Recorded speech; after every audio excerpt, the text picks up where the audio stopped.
All right. How is everyone today? What did you think of Dead City episode 7? Um, Man, I'm going to try to pronounce this and I'm probably going to screw it up, so I apologize in advance. Novi Don, Novi Pokatak, I think. And he does say it in the episode, so listen to the Croat say it. He'll say it right. But it means new day, new beginning, which is a theme in and of itself. Okay, guys, I'm going to dive in here. I'm going to tell you up front. I have a lot to say about this episode. I mean, holy cow, the parallels that are going on here, and there are so many of them. There's like 11 different levels of parallels. So I'm just going to jump in. Everyone buckle up, grab your favorite beverage. It might be longer than usual today, and I'm trying to figure out the best way to do this. I'm going to go through chronologically like I usually do, but I'm going to try to talk about each scene individually too. A lot of times I'll go through the events and just talk about the smaller things in the scene and then say, okay, here's my biggest takeaways, but there's too many of them to do at the end. So anyway, let's just jump in and we'll see how it goes. Once again, sorry for the washed out pictures, but I think you'll be able to see them okay. So Maggie goes to the King Francis Theater. Now, I did read somebody's meta, and I'm sorry, I don't remember whose it was. I've read like 6 of them this week that talked about how the King Francis Theater is not a real theater in Manhattan. There's something that's similar, but not exactly the same. So this is very intentional that they're using a reference to a monarchy, a reference to France, which is where Daryl is or was, right? Anyway, so it's just something to keep in mind. Maggie goes there. She finds, of course, this is where the Dama used to live, so her burnt out corpse is there, and she finds the Croat there. Of course, we see an opera record playing here. A record is definitely a Beth reference, and the Croat's there, but he says he doesn't know where Hershel is, that Hershel is not there, and Maggie threatens him and basically says she's gonna, oops, too far, she's gonna cut him up if he doesn't tell her where Hershel is, and then he kind of looks like he gets an idea, and he says, I might be able to help you. So then we cut to Negan, who is still taking care of Ginny, who is sick. Her wound is infected. And her hair is falling out. And that's interesting. It reminds him of Lucille, and he briefly, sees an image of Lucille there. Which turns out to be a dream. He wakes up. And so I don't know. I guess maybe Ginny's hair isn't really falling out. That was probably part of the dream.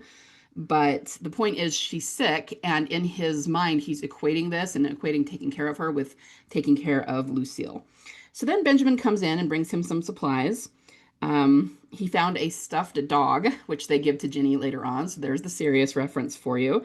The fact that Ginny is sick. So here's the first parallel, is that Ginny is being paralleled with Beth right now in the fact that she's sick. And I really do think, even though it's subtle, that she's being paralleled with Beth having been bitten. I think this is part of the bite cure theory because we never saw Beth with a fever. The fever most often comes about in The Walking Dead because of a bite, right? So if you go back to the the cure theory, we think that when she went out the window at the inn alone, right, and Daryl was leading the walkers into the basement. First of all, most of us think the car hit her. The Grady cops actually hit her, and they did that as a way to injure her so that they could take her back to Grady, probably first and foremost so that she wouldn't fight them. And second, so that they can say, we gave you medical treatment, you were hurt, and now you owe us, right? That was just like their MO. That's what they did. But we think that they hit her with the car. She told Gorman that she was fighting a walker and everything went dark. And that's probably because she got hit, she got knocked out, but that walker probably bit her. It had a lot of blood coming out of its mouth when Daryl found it in the yard and killed it. And of course, she was put in the trunk of the car and taken to Grady. Now, obviously, none of that has been true of Ginny, but she does have something that's infected and she does have a fever. It's become a problem. She's very feverish and very, very sick. So, again, Benjamin brings supplies. We have the dog. That's another reason I realized that is because the dog is serious. That is equating her, Ginny, with Beth. Negan tells Ben about taking care of Lucille and then about marrying Annie and having his son. The other thing here is that we've established this before, but this is another way in which Ben is also like Beth here in that he's bringing medical supplies. He's helping take care of people, even though he's not a medical doctor. So, I mean, Negan isn't either, but Ben has kind of become Negan's like assistant here in taking care of someone who's sick, which is a lot like what Beth did at Grady. Okay. Ben found a burn cream, which might be a fire reference a little bit. It's also definitely a foreshadow of something we learn at the very end of this episode with the Dama. But Negan wants to know where he got it. And he tells him that some guy had it, and so they go to talk to this guy. And this guy tells him a story that he's not sure is true about a hospital and some nurse, after everything started happening, that gathered up all the meds and took them to an operating room on the third floor of a hospital. Okay, did anybody else's ears perk up when he said hospital? Because mine definitely did. Third floor, rule of three is okay. And he said it was Bellevue. Now, Bellevue is a real hospital that is still operating today. But of course, in the apocalypse, it wouldn't be operating. But we have a hospital motif going on here, okay? So that's important. Then we go back to Maggie. The Croat takes her to the elevator that the Dama created, turned into a room for Hershel, and kind of tells her about it and that she had him create it to give Hershel his own space. This is where he says the title and that it means new day, new beginning. Then she starts talking about him cutting off Hershel's toe. I kind of forgot about that. We learned about that in the first season, and I'd all but forgotten it. But in the after the episode, the director actually talked a lot about this scene and how the Croat says that Hershel allowed him to cut off his toe. Hershel didn't fight him. And so it was Hershel giving his toe to the Dama of his own free will. And Maggie gets pretty disturbed about that, as well she might. But even the director said this was about her realizing how close Hershel became to the Dama and that he was willing to give her that. That's a big deal, right? And certainly he's not close enough to Maggie to give her something like that. And so that's her realizing how much deeper his relationship with the Dama was than she realized. Now, she's not thinking this is a problem because the Dama's dead, so who cares, right? But it's still disturbing to her as she's realizing this and understanding this.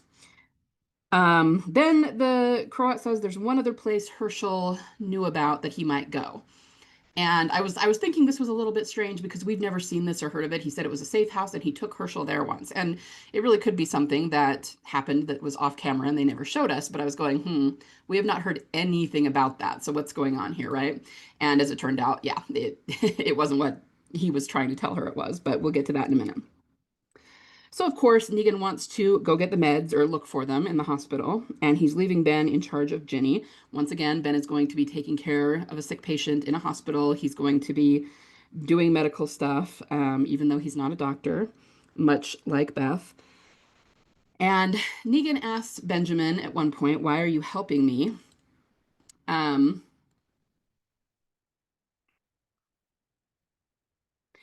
okay, so this is actually kind of huge. So he says, "Why are you helping me?" And Ben says, "I don't have a lot of experience of the world, and I don't remember anything or anyone before it." He says he was like 10, and everything before that is a big blank. Given how much he has been paralleled with Beth, I think this is a big hint at something. We've always talked about whether Beth will have memory issues. And I've gone back and forth. It doesn't matter to me a whole lot if she has issues. Like I'm not hoping she does or hoping she doesn't. I think if she does, that we will see her get her memory back at some point. So, like, it could be when they first find her, she really doesn't remember them at all. And that would make sense for why she never maybe went looking for them, if that ends up being the case. But I think at some point she will remember and she will remember Daryl. And I think that's something that freaks some TDers out is thinking she's not going to remember what happened in season 4.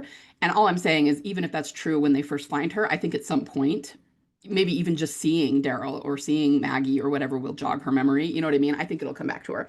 Anyway, I almost think that this is a confirmation that she's going to have massive memory issues and that everything before she got shot is going to be a blank for her.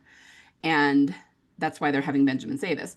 Now, even in terms of Benjamin's character, like independent of being a Beth parallel, they don't usually put things in like this unless there's a reason for it. So I would almost argue that maybe we'll learn something about Benjamin's past at some point, and that's interesting. Like just the fact that he says that, just the fact that he says, I'm a total blank before 10 years ago, like that's intriguing, and that makes me want to know more about him as a character.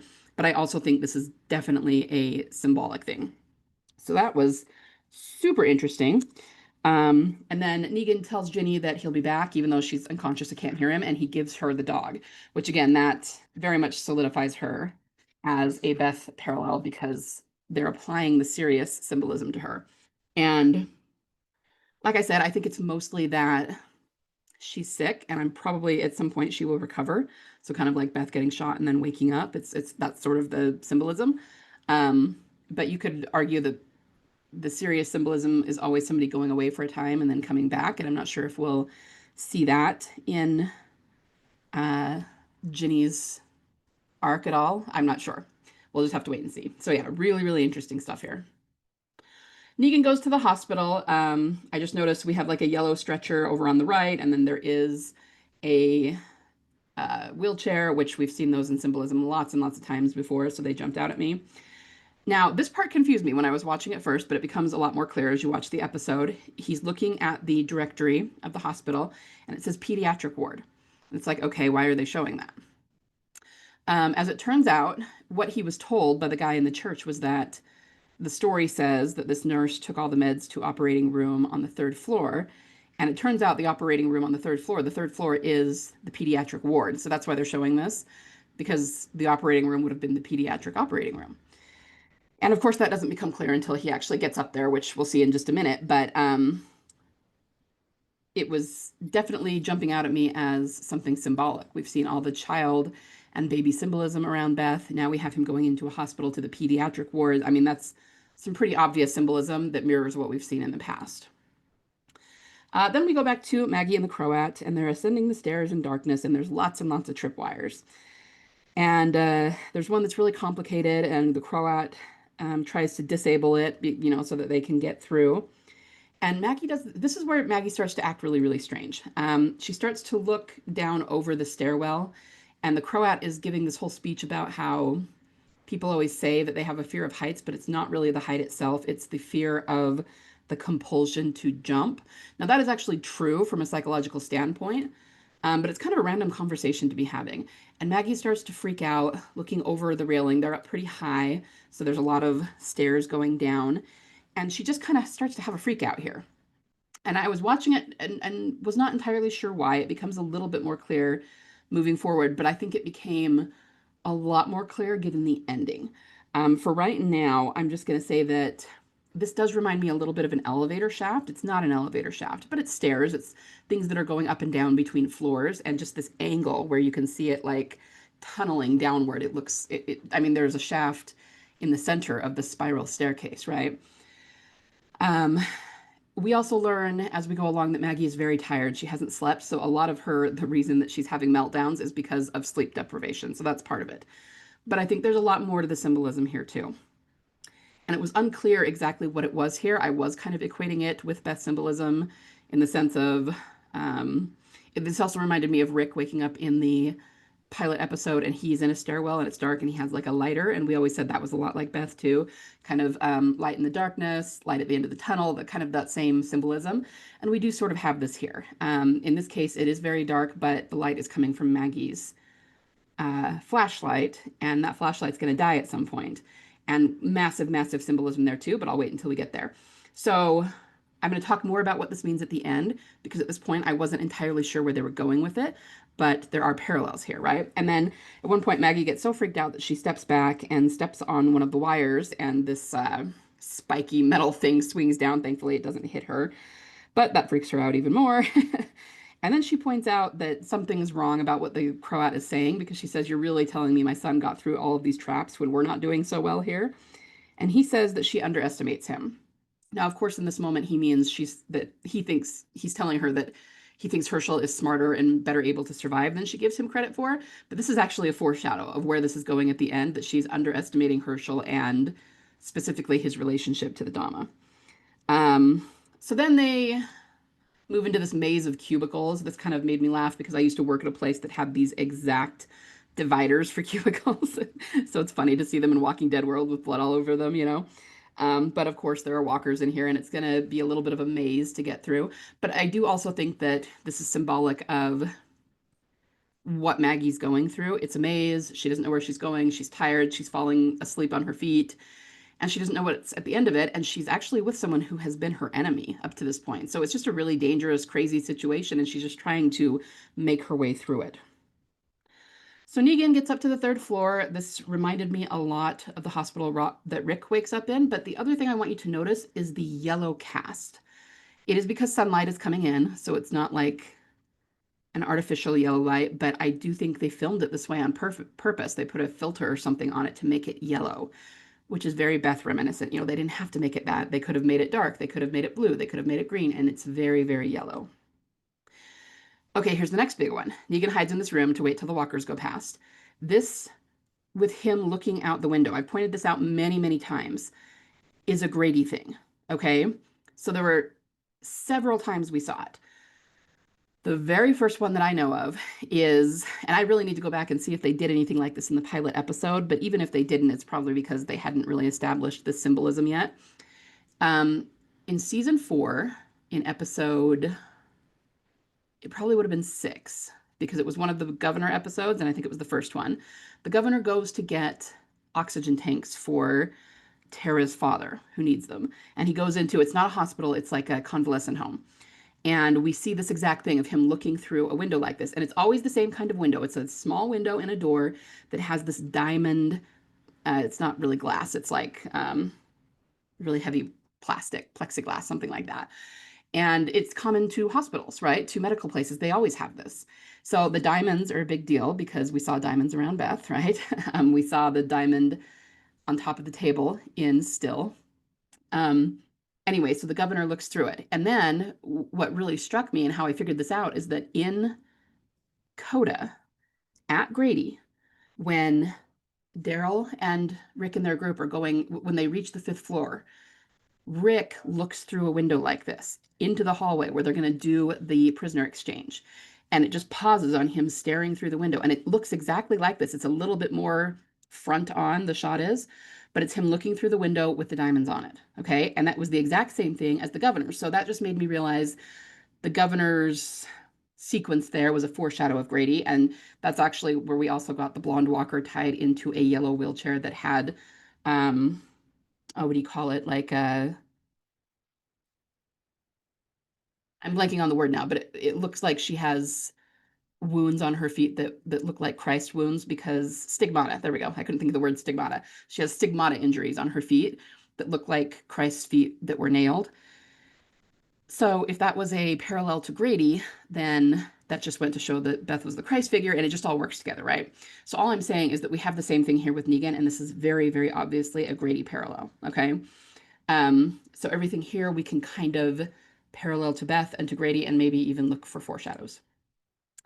Once he gets into this room, this little boy, Walker, comes at him, which is very disturbing. And of course, he's thinking about his son. So of course, he doesn't want to kill this Walker. It's just psychologically distressing for him. The other thing I will say is that as soon as I saw the little kid Walker, I went, okay, this has shades of Consumed, because remember, we saw the child Walker there that disturbed Carol, and then Daryl ended up taking care of that for her. But that stayed with me watching the rest of the episode. This whole episode really does have the feel of Consumed. Not that the story is particularly the same, but in both cases, in both Negan and Maggie's cases, they are kind of wandering through these industrial buildings that are empty, save for walkers, and they're both looking for something. Negan's looking for the meds. Maggie's obviously looking for Hershel, and they find what they're looking for in some respect at the end. So it just structurally feels a lot like Consumed. And it also even has it has some action, so it's not just one of those that's all conversation or anything, but there's a lot of character development going on. And there's a lot of times where they have this kind of quiet, contemplative music. And we saw a lot of that in Consumed as well. So of course, Negan does not want to kill this child. He's backing up, and then he ends up falling and hitting his head on a sink. I couldn't get a picture of that because it happened too fast. So then we go back to Maggie in the Croat, and she's really starting to lose it because she hasn't slept. She's falling asleep on her feet, and then her flashlight goes out. Remember, I told you that I was going to come back to that. It didn't seem like that big a deal. We can always look at the flashlight going out as sort of a death symbol. Norman talked about Beth being the light, Daryl's light in the tunnel, and it was super sad to watch that light go out.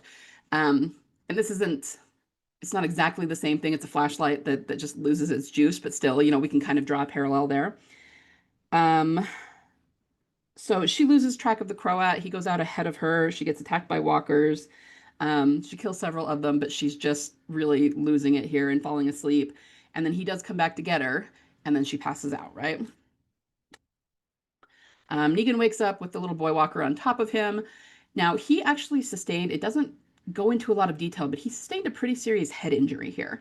And the reason that you know that is because he multiple times does this where he touches the back of his head. And the whole time we keep hearing ringing, like his ears are ringing. And I really think that he was supposed to have like gotten a concussion here or something. And again, that is a Beth parallel to have a head injury. Not only, I mean, when she first woke up at Grady that we saw in Slabtown, they told her that she had a concussion. She didn't really remember that. And that was about all they ever said about it. But she had that head injury. And that really was a foreshadow of a much bigger head injury, which would be the one where she got shot, right? And this is kind of the same way. I think it's sort of a parallel. He's got a head injury. He's in this hospital that's got the yellow hue, right? But we just hear this off and on, and we see his vision blurring, and he's just not doing super well right here. So, um, then we go back to Maggie, and the Croat brought her somewhere where she could sleep. I don't think she slept very long, but he's sitting in a chair, and I couldn't figure out what he was fixing at first.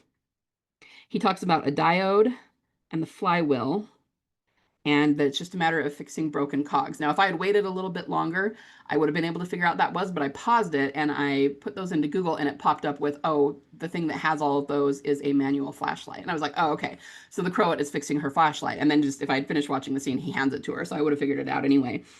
But this is a big deal because you guys, especially with what I'm seeing as a confirmation of her memory, we have always said, and actually this is a little bit confirmed.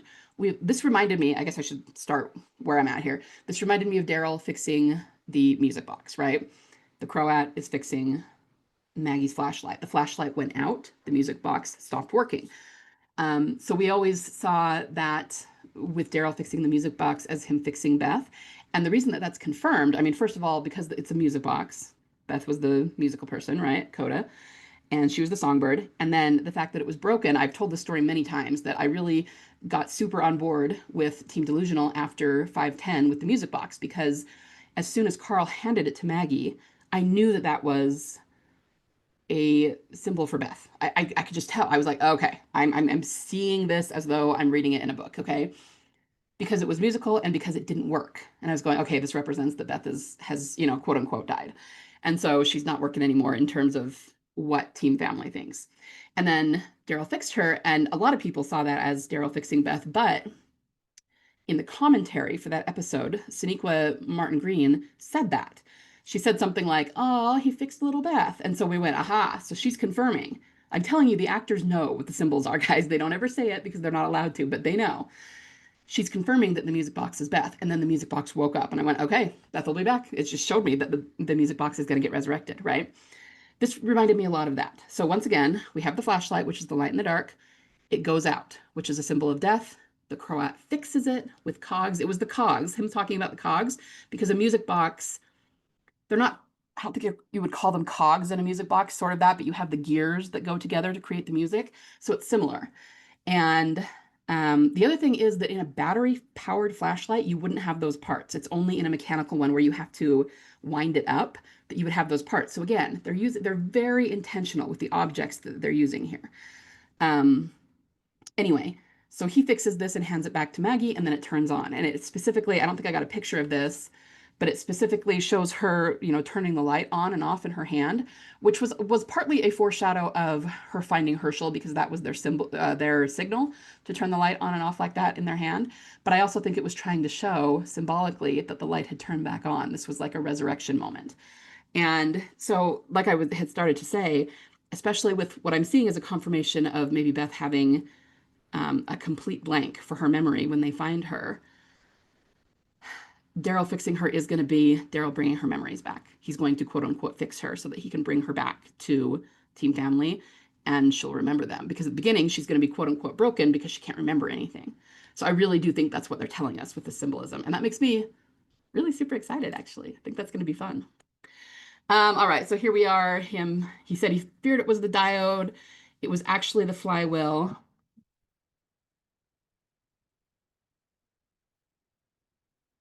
All right, so this is what I Googled when I told you that I Googled what has a diode and a flywheel and cogs in it. I'm not going to go into this in a lot of detail. I think we could get more granular in this symbolism by looking into how this type of flashlight works. And let me just show you what I mean. Again, I'm not going to go way into it because I don't want to get too into the weeds. We got to finish the episode, and I'm really not an expert on this, so I might even explain it incorrectly, but this is just what the AI came up with, right? You squeeze the handle, the user repeatedly squeezes the handle, which uses a gear, rack, and step up gear. Those are the cogs to spin a flywheel. The flywheel generates energy, okay? So it's attached to a small generator or dynamo, has a magnet that induces an electric current as it spins, and the diode, the current flows through the diode, which is either an incandescent bulb or an LED to produce light. So he said he was afraid it was the diode. And I feel like if the diode was the problem, he might not have been able to fix it, but it wasn't. It was the flywheel. And I think they put this random dialogue in here for him because of the symbolism. That's what they're trying to say. So in simpler terms, the cogs translate the squeezing motion into rotational energy for the flywheel. The flywheel's rotation generates electricity, which the diode directs to the light source. So I think they're trying to say something about what is broken in Beth's head, like it's not the diode, the light is still there, the memories are still there, maybe, but the flywheel was broken, and so he had to fix the cogs so that the energy could get there and turn on the light. I guess it would be. And so again, that could be Daryl. She needs to meet the right person. She needs to see the right person to jog her memories and then bring them back and bring the light that was her back, that sort of thing. So anyway, like I said, I'm sure you could research this. I'm sure you could explain it a lot better than I just did. But yeah, just that's super cool and super fun. This made me really, really excited to see this.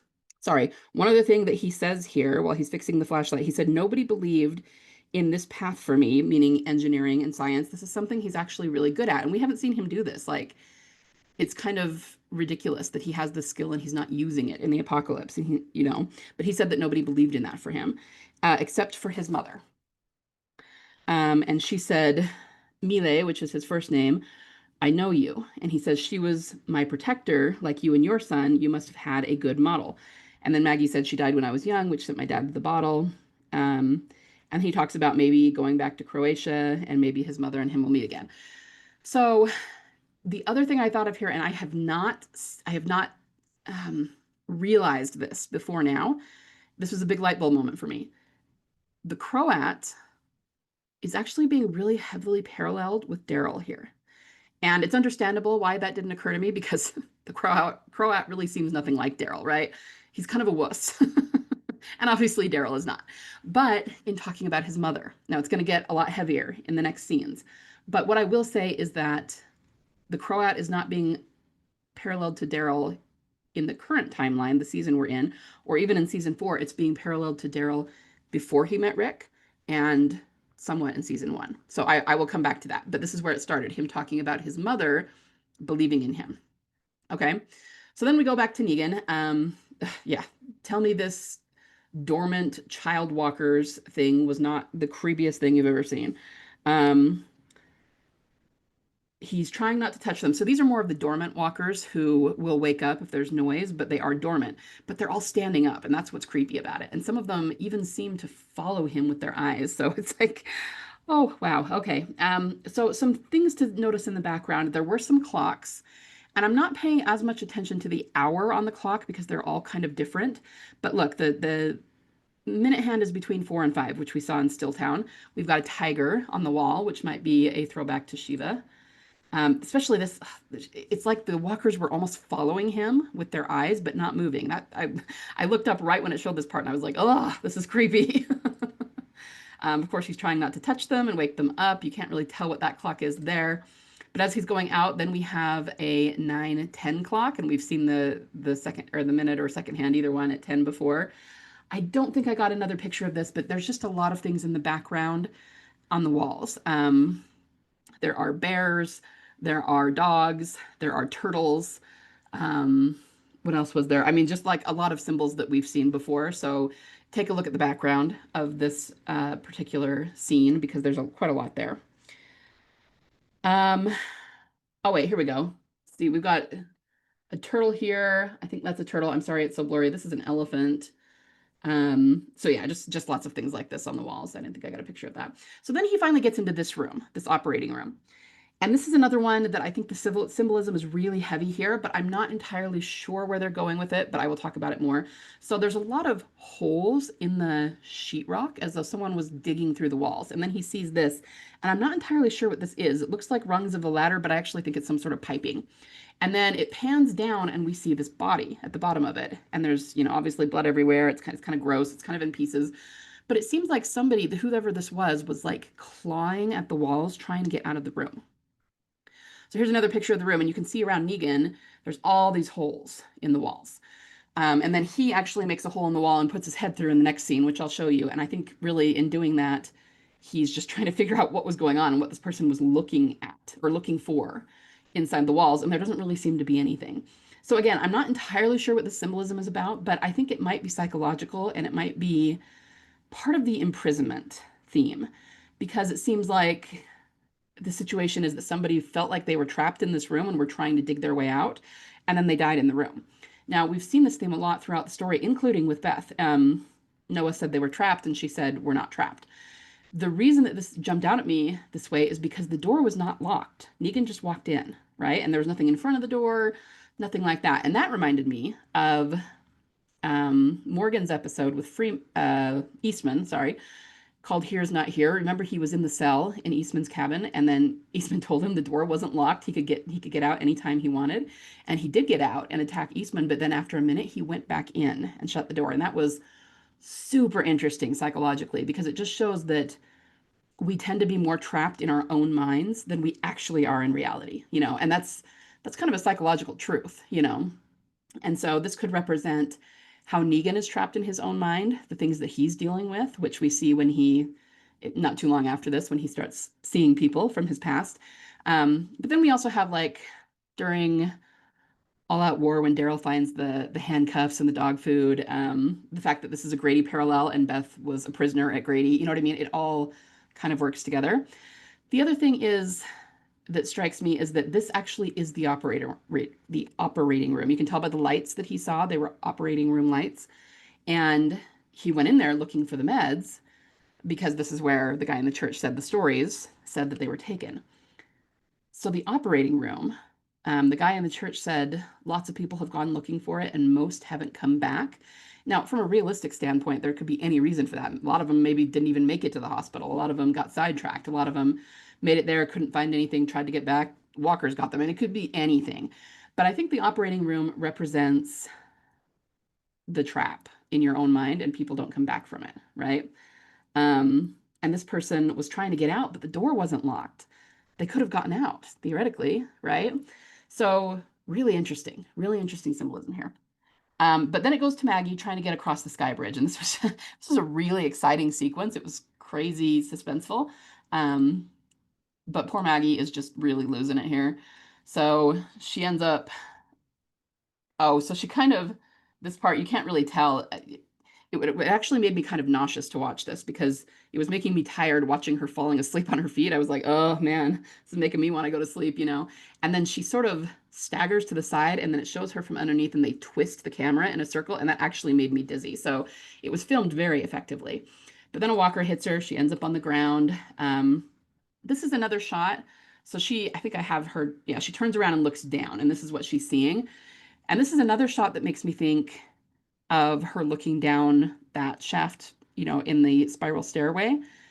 We've got this yellow ladder and she's looking down a long, long way. And so again, this just reminds me of the elevator shaft. It reminds me of, because of the color yellow of something Bethish. And we even have cars down on the street. There's a lot of debris on them, but this yellow car, the door is open. And then we have a red car here. We saw a red car with the door open and consumed. So really heavy symbolism going on here, really, really heavy. And it shows that they are actually, yeah, it is a callback to Beth, and that's a big part of it. But I also think this has a lot to do with Maggie's arc and things that are about to go down, which I will talk about more at the end. So anyway, then the glass starts to splinter. And normally Maggie wouldn't, it's kind of frustrating to watch because she's just sitting there. And I will say that normally Maggie wouldn't be this way. She would jump right up and get the heck out of there and be really proactive about it. But it's because, number one, she's sleep deprived, so she's not mentally, her capacity is not there.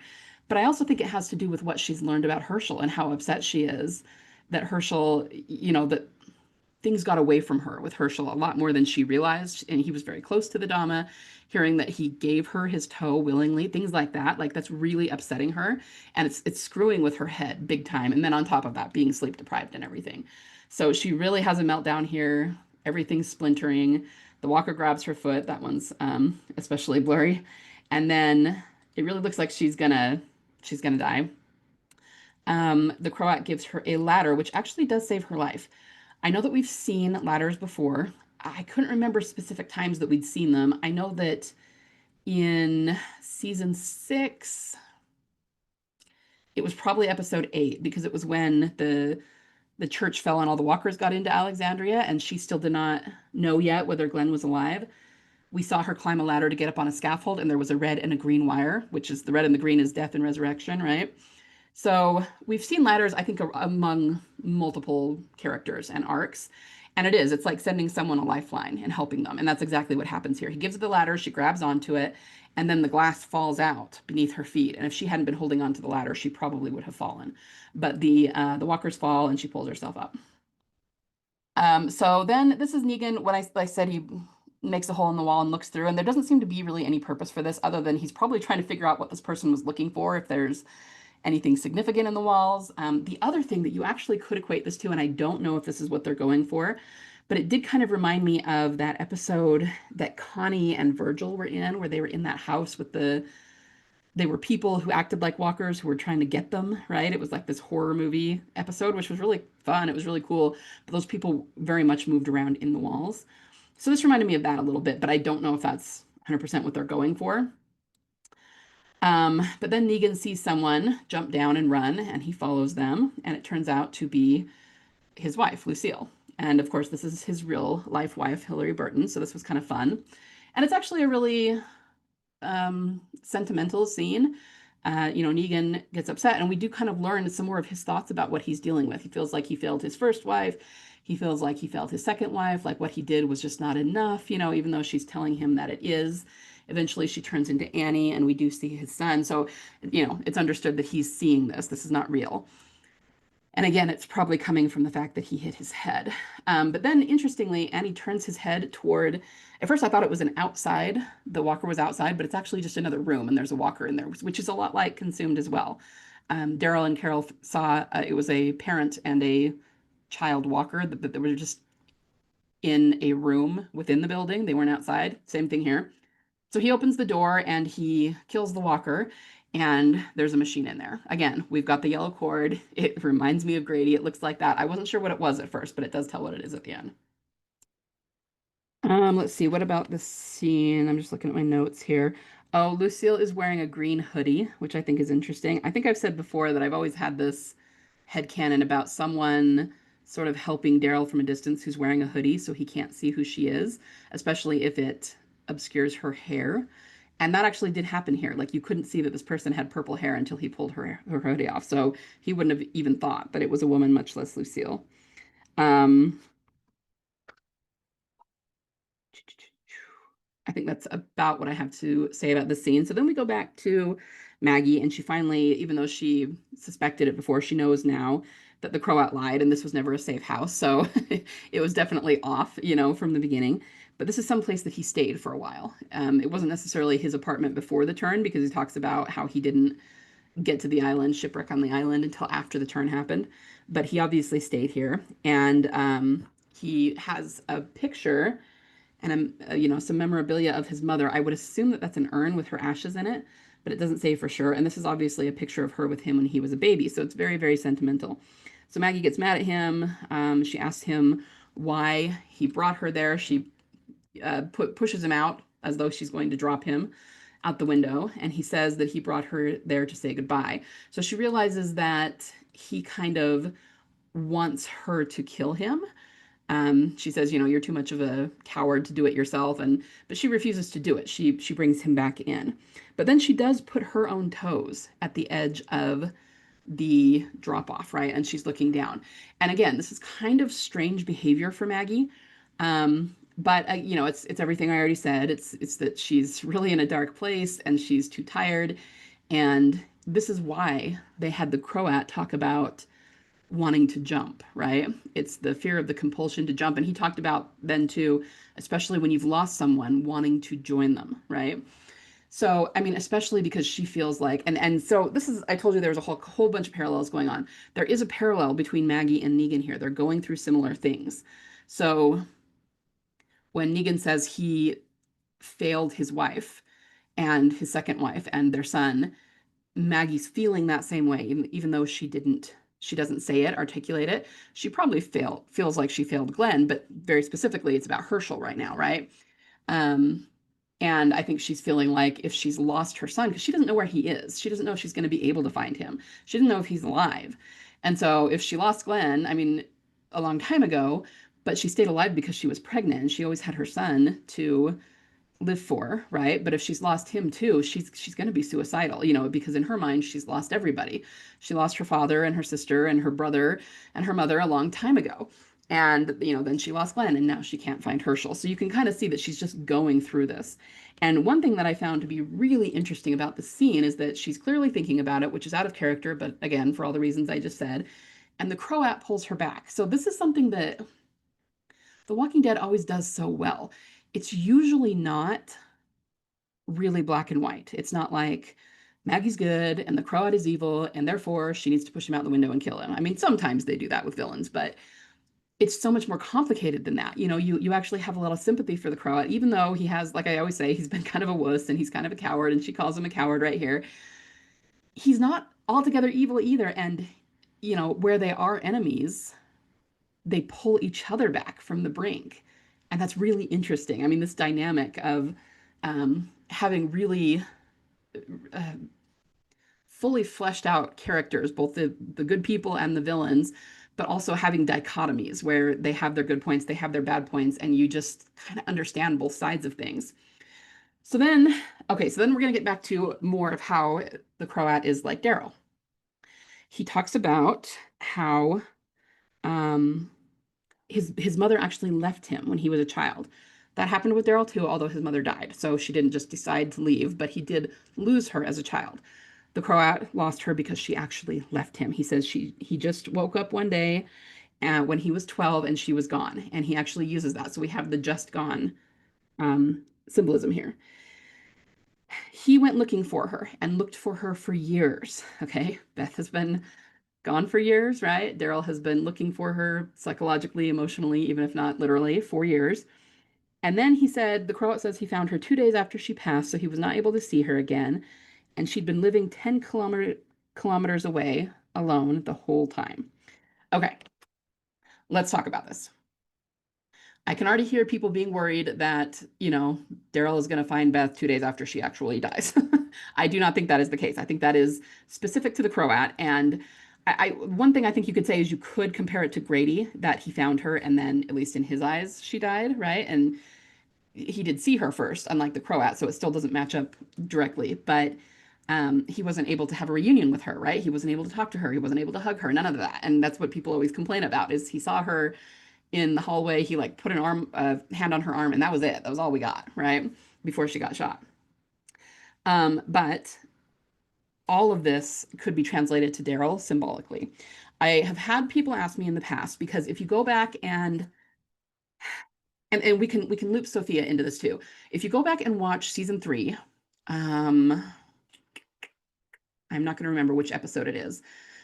It's the episode where he finds Carol. So remember when the walkers get in and the episode where Lori and T-Dog die, and then they thought Carol died. And so um, they made her a grave and he put a Cherokee rose on her grave. But then he's walking around with Carl and he's talking to Carl and he's trying to help Carl and relate to him because Carl just lost his mother. And so he's talking to him about it, and he talks about his mother who um, was smoking in bed and burned herself to death, and he didn't even know it. He was off playing with the neighborhood kids, and he didn't even know it was his house until he got there, and the fire trucks and the ambulances were there. And it's a horrible story about how poor Daryl lost his mother when he was a kid. Um, anyway, he actually says when he's talking to Carl, she was just gone.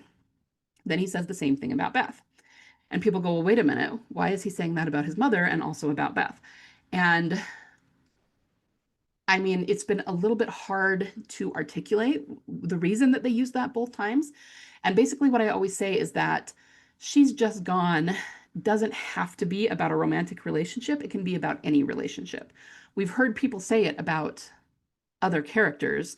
And the biggest thing is that when they say they're just gone, they're usually not dead. They come back at some point, right? But it doesn't have to be a romantic relationship. With Daryl, I just think it's the women in his life, and it's the familial women and the romantic women, and sometimes the, women he just has a platonic friendship with, like Connie. It happens a lot. And so that's why he said it about his mother. And granted, actually, his mother really was dead in that point. But again, this was season 3. It was before Gimple took over, so I'll give that one a little bit of a pass. But still, the parallel is there, right? Because it was like it's something that happens so suddenly and that they almost can't process it, and it becomes a trauma because they had no warning and no closure and no way to say goodbye and all the things, right? So that happened with his mother. Then it happened with Beth. It happened with Connie. It happened with Sophia, even though he didn't know her. Sophia was really more about Carol. But again, it's kind of the same argument because, uh, Kirkman says Beth was like Sophia in various ways, and people freak out about that because they think he's trying to say that it wasn't romantic when it's been more than confirmed now by the powers that be that it was romantic. And I've always maintained that that's not what Kirkman was trying to say.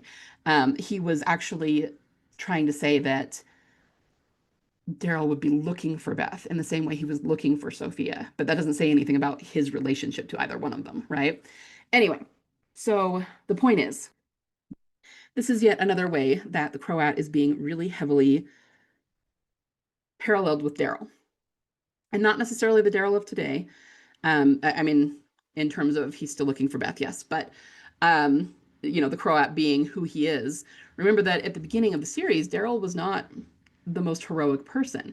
He eventually told everyone that the only reason him and Merle were with that group at the rock quarry, where Rick's family was, is because they were going to rob them.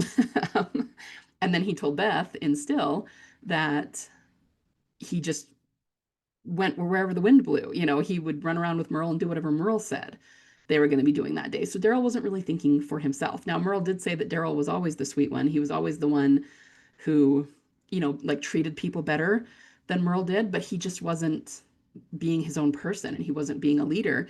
And that's why it was such a good thing that he found Rick. Rick had such a good positive influence on Daryl, and he just needed a little bit of that to push him to step into the person that he was supposed to be. And that's true of a lot of people, right? But the Croat is very much Daryl at the beginning of the series. And then we have these parallels with his mother. So then he says, after getting to Manhattan, all he wanted to do was join her, and he kept telling himself to jump, but he didn't. And then eventually he saw the Dama's candle, and he says something kind of interesting about the Dama here. He says he didn't blame the Dama, even though he knew she was kind of twisted and evil, which he had told Negan before. And he says, she read my mind, she spoke it back to me, and that was her gift. And so I think what he's saying here is that the Dama had a gift for seeing and understanding pain and understanding how to get through to people who are in pain. Now, unfortunately, she didn't always do the best things with that. She tended to manipulate them for her own aims. But it's interesting because at the end of the day, whether she was good or evil, she kept the Croat alive. She kept him from committing suicide. And that's just interesting to me. Um, so let's see, I feel like I need to recap that a little bit. Even the fact that the Croat says he looked for her for years, he found her 2 days after she'd passed. She was not that far away, which is interesting. Maybe Beth's really not that far away from Daryl, like geographically. Um, and then he just wanted to join her. So, I mean, you could see that as uh, how sad Daryl was, you know what I mean? But other things kept him alive. Being with the group, fighting wars with people like Negan and the Whisperers, that kept him alive even during the years when he would rather have just decided he was done, right? Anyway, so this just came across to me really, really strongly. I was going, wow, they're laying this on thick. And then about this time, Maggie sees the signal in the other building, which will end up being Hershel. All right, so then we go back to Negan. He put Ginny on a ventilator, and I wasn't entirely sure how to explain this, so I Googled it, and it just has to do with the fact that she needs to be able to breathe well. until her body can fight off the infection. And I'm not sure exactly how Negan, quote unquote, knew that there was a problem with her breathing, although it could have come from looking after Lucille. But again, if you go back to the earlier scene where he was talking to Benjamin and telling him about Lucille, he actually specifically mentioned a ventilator. They took care of him, and he said, "Do you know what intubating is?" And Benjamin said no. And he goes, "Yeah, I didn't either until I had to figure out a ventilator." So it just could be that he went through this with Lucille a few times. And when you have an infection and it goes to the lungs, then it's hard to breathe. And of course, if you're not getting enough oxygen, then your body has a hard time fighting off the infection. So the only reason he's put Ginny on the ventilator, and you can see a little stuffed dog right here next to her, is to help her breathe so that her body can fight off the infection. Ben, interestingly, brings a priest's robe to use as a blanket. And you can't see it here, but there's actually crosses on the front. And I feel like that's yet another way of um, equating Ginny symbolically with Beth, because there's a cross on it. Beth was wearing a cross in the hallway at Grady. Beth was the Christ figure, all of that. Negan tells Ben that people are coming who are going to kill them, and Negan says he's just going to line them all up and shoot them in order to protect Ginny. So that's a little bit ominous, right? um, and he just says, "Get the proxy ready. We've got a lot of work to do." So then Maggie goes toward that light, and it's in the New York Times building. Now, I'm not exactly sure why they chose the New York Times building, but this is a very iconic building and a very iconic publication. So there's got to be a reason for that, right? And the first thing that popped to mind when I saw this is the lyrics of Up the Wolves, where it talks about commandeering the airwaves. I mean, obviously, the newspapers are not running here in the apocalypse, but if they were, one way to commandeer the airwaves would be to take over the newspaper and publish what you want, right? So there's something symbolic about this. We've also got kind of this Roman imagery up here, which is kind of interesting. It's gold. It looks a little bit yellow. So there's different things you could say about it. The Croat doesn't want to go up there with Maggie. He does say that she's lucky that they're assuming that it's Hershel that's showing the signal. And that was my only question, is what if it hadn't been him? But they were assuming that it was, and they were right. It was him. She does find him. They reunite. He seems like he's in a really good place, like he's okay, and they hug. And then everything just goes wrong.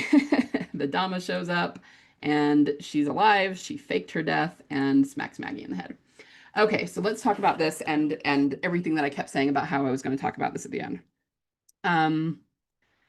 Hershel seemed like he was in a good place, but he's still helping the Dama. And I'm telling you guys, I don't think this is going to end well. I've told the story before, but I remember hearing, it was probably back during season 1 of Dead City, one of the writers talk about how they were going to make Hershel a villain, and that might be pretty controversial to a lot of the fans because, he's one of the children. People were always looking forward to the next generation, him and Judith, and how cool they were going to be, but they're actually making one of them a villain. And I didn't know, and I still don't 100%, if he was going to be like a villain through and through. Or, I kept thinking as we're watching the season, okay, maybe they just made him a villain for a little while, and it was just like a small thing, and now him and Maggie are making up, and it's all going to be good. But it just keeps getting worse and worse. It keeps going back to this. So I don't know. I feel like it's not going to end well.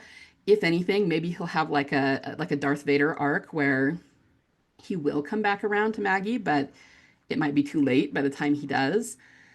It's just, oh, it's heavy. And knowing how this ends, I think that's a lot of what Maggie freaking out, Maggie looking, down the spiral staircase, Maggie looking down through the glass, of the bridge.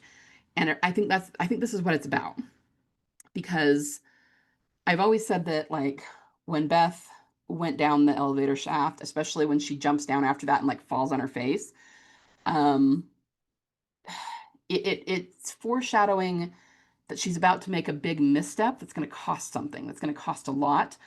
And I was thinking, where did I write this down? When the Croat is talking about the bridge to Maggie, so way earlier in the episode, they get to the point where they're on the ground floor on the street, and they're looking up at the bridge, and he says, the top floors have been furnished with supplies. The bottom floors are impassable, so in order to get there, we have to use the sky bridge. And I was thinking that, I mean, this is not anything different than what we've said before about the bridge, but it represents a walking through a super dangerous situation, one that includes possible death, but they have to traverse it to get to survival or to get to reunion. So we can see this in a lot of different ways when we see the bridges. Um, I was trying to think of some other examples. So we have Daryl and Carol who go off the bridge and consumed.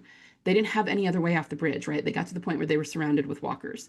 They needed to go find that van because it's what led them to Beth. It really was. They didn't know what it was. They saw the cross and decided to go look at that van. And then um, when they got inside, they saw the GMH, and Carol went, "Oh, it's Grady Memorial Hospital." But they wouldn't have known that if they hadn't gone inside the van.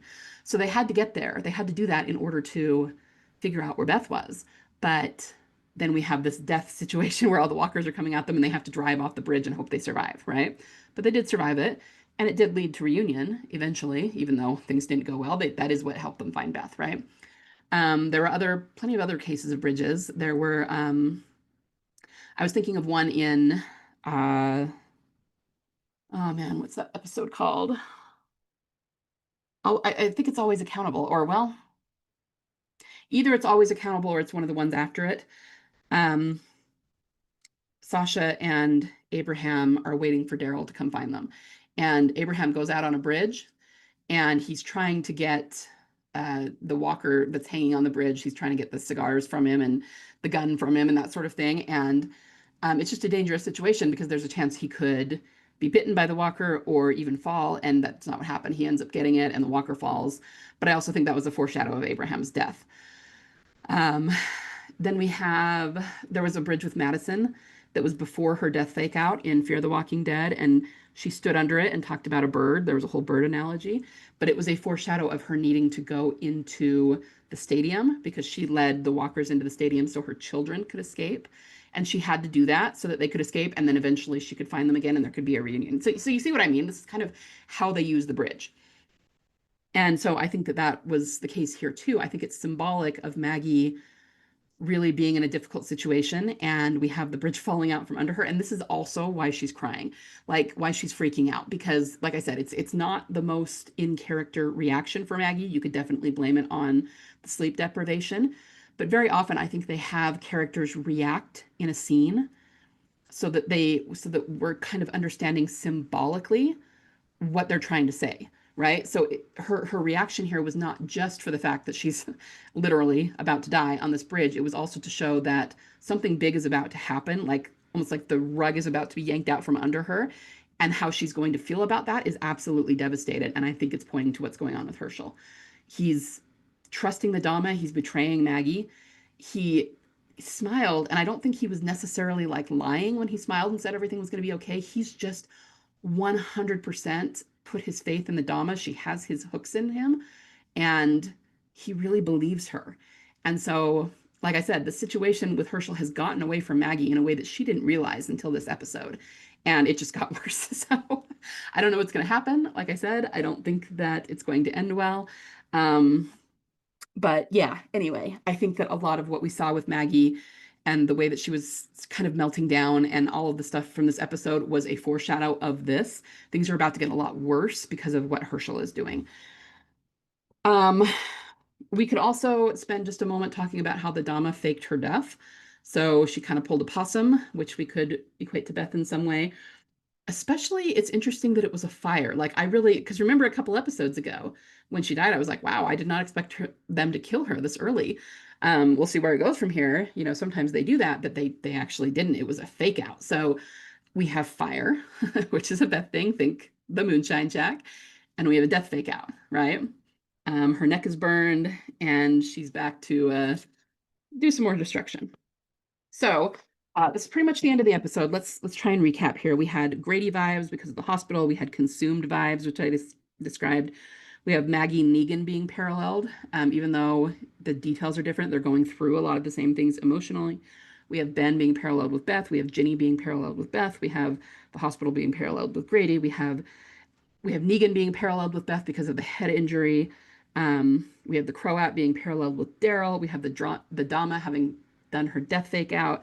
You see what I mean? This episode was chock full of team delusional symbolism, and it was fabulous. I think that's most of what I have to say. If I missed anything, let me know. I'll go ahead and write in. Let's see. I'm just going through my notes and making sure I didn't miss anything, but I think I got most of it. And if I find anything else, I can mention it in a later video. So yeah, let me know how you guys liked it, and if there's anything you saw that I missed. And beyond that, I will get some Ask videos out later this week, but I hope you all enjoyed it. And yeah, I'll just talk to you soon. Okay, bye.